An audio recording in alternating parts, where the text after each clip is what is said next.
Hello friends, आज हम tally में इंटर गोडाउन ट्रांजैक्शन की वाउचर एंट्री पास करना सीखेंगे। अब मुझे मेरी कंपनी के गोडाउन में कुछ माल पड़ा है, उसको मैंने अपनी कंपनी के दूसरे गोडाउन में ट्रांसफर करना है। आज हम वो वाउचर एंट्री पास करना सीखेंगे। इसके लिए सबसे पहले आपको गेटवे ऑफ टैली पे रहना है, वाउचर्स में आना है, फिर F10 प्रेस करेंगे अदर्स वाउचर के लिए, फिर स्टॉक जनरल वाउचर में जाएंगे जिसकी शॉर्टकट की ऑल्ट F7 है, एंटर प्रेस करेंगे। अब यहाँ पे आपको स्टॉक जनरल वाउचर ओपन हो गया है। इसका मुझे चेंज मोड यूज करना है, use for inter godown transfer पे आएंगे। अब यहाँ पे मुझे डेस्टिनेशन गोडाउन मिल रहा है, यहाँ पे आपको वो गोडाउन सेलेक्ट करना है जहाँ पे आपको मटेरियल ट्रांसफर करना है। स्पेस बार यूज करूंगी तो लिस्ट ऑफ गोडाउन शो हो जाएंगे। करना है मुंबई लोकेशन। अब मुझे नेम ऑफ स्टॉक आइटम पे वो गुड्स बतानी है जो मुझे ट्रांसफर करनी है। स्पेस बार यूज करूंगी तो लिस्ट ऑफ स्टॉक आइटम आ जाएगी। अब यहाँ पे मुझे वो अपनी गुड्स सेलेक्ट करनी है, एंटर प्रेस कर दूंगी। अब यहाँ पे लिस्ट ऑफ गोडाउन में मुझे यहाँ पे शो हो रहा है कि ये आइटम जो मेरी है वो दिल्ली लोकेशन वाले गोडाउन में पड़ी है। अब यहाँ पे मुझे क्वांटिटी बतानी है जिसको मैंने ट्रांसफर करना है, और यहाँ पे रेट ये अपने आप उठाएगा। एंटर एंटर करके इसको हम सेव कर देंगे। अभी हम सेम डेट पे है तो पेज अप करेंगे तो हमें ट्रांजेक्शन दिख जाएगी। कंट्रोल पी करेंगे तो प्रिंट स्क्रीन आ जाएगी। एक बारी पहले हम प्रीव्यू चेक कर ले, ऑल्ट जेड करेंगे जूम के लिए। अब ये हमारा स्टॉक जनरल वाउचर का प्रिंट आ गया। एक स्टेप पीछे जाना तो एस्केप प्रेस करना पड़ेगा हमें। अगर आपको प्रिंट रिलेटेड अगर कोई ऑप्शन ऑन ऑफ करना है तो आपको कॉन्फ़िगर पे आके सेटिंग्स चेक करनी पड़ेगी। जो जो डिटेल्स आपको अपने प्रिंट में शो करनी है उन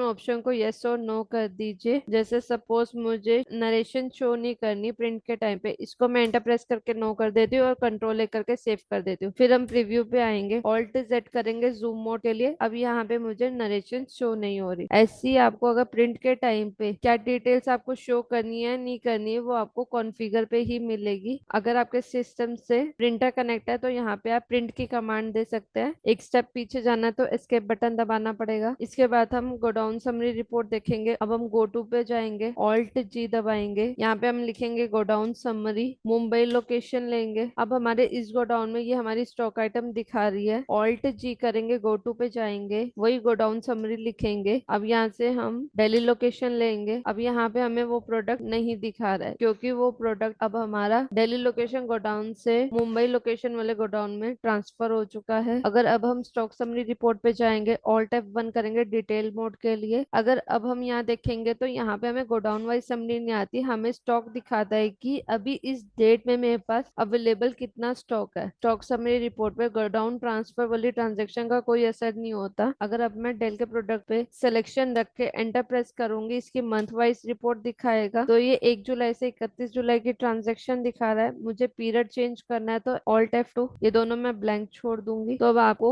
इस प्रोडक्ट की पूरी डिटेल्स आ रही है। अब आपको यहाँ पे स्टॉक आइटम वाउचर शो हो रहा है, स्टॉक आइटम नेम आ रहा है, उसकी date, particular voucher type, voucher number, inward मतलब आना, आउटवर्ड मतलब जाना, और क्लोजिंग बैलेंस दिखा रहा है। पहले यहाँ परचेज हुई थी, फिर सेल हुई थी, फिर हमारे पास 1 यूनिट बच गई थी, फिर एक स्टॉक जनरल की वजह से पहले इनवर्ड हुई मतलब ऐड हुई, और फिर आउटवर्ड हुई। तो जो इसका नेट इफेक्ट आया 1 यूनिट का आया। तो जब भी आप गोडाउन ट्रांसफर वाली एंट्री पास करते हो तो हमारी स्टॉक समरी पे उसका कोई फर्क नहीं पड़ता। मेन फर्क आता है हमारी गोडाउन समरी रिपोर्ट पे। स्किप करेंगे। ये रिपोर्ट आप एक जगह और देख सकते हो, डिस्प्ले मोर रिपोर्ट्स पे जाएंगे। इन्वेंट्री रिलेटेड है तो इन्वेंट्री बुक्स पे जाएंगे। यहाँ पे आपको स्टॉक ट्रांसफर जर्नल रजिस्टर मिल जाएगा। यहाँ पे इसकी मंथ वाइज रिपोर्ट आ रही है, जुलाई के मंथ में एंट्री करी गई है। तो अब आपको इस रिपोर्ट में शो हो जाएगा कि इस मंथ मैंने कितने स्टॉक जनरल वाउचर यूज करके एंट्री पास करी गई। ट्रांजेक्शन का असर हमारी किसी भी अकाउंटिंग बुक पे नहीं पड़ता, ना प्रॉफिट एंड लॉस अकाउंट पे, ना ही बैलेंस शीट पे। Thank you.